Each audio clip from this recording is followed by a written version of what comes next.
தமிழ்நாட்டு மக்களுக்கு இந்த இடஒதுக்கீடு உரிமையா வழங்கினதும் இதே நாமக்கல் மாவட்டத்தை சேர்ந்த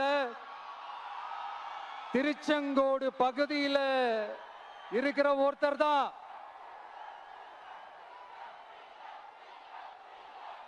நம்ம சென்னை மாகாணத்தோட முதலமைச்சரா இருந்த சுப்பராயன் அவர்கள். அவர்தான் அந்த மாபெரும் மனிதர்.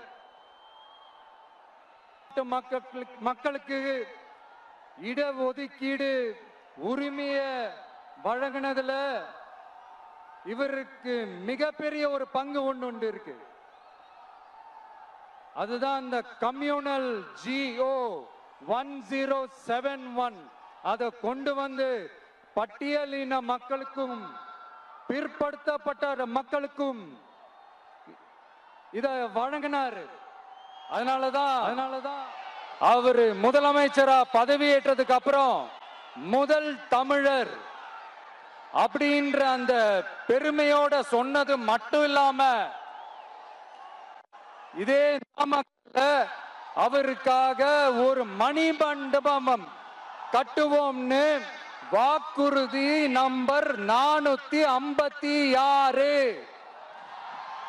கொடுத்தது யாரு?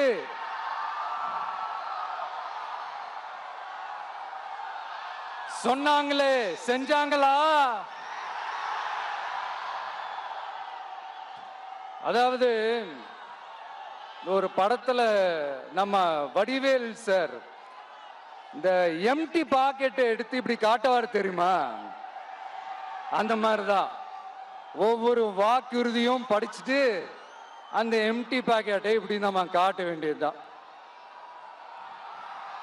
இப்ப நம்ம அந்த நாமக்கல் மாவட்டத்துல வாக்குறுதிகளா அது செய்வோம் இது செய்வோம்னு நிறைய சொன்னாங்களே, அதுல ஒரு சின்ன லிஸ்ட் மட்டும் இப்ப நம்ம பார்ப்போம்.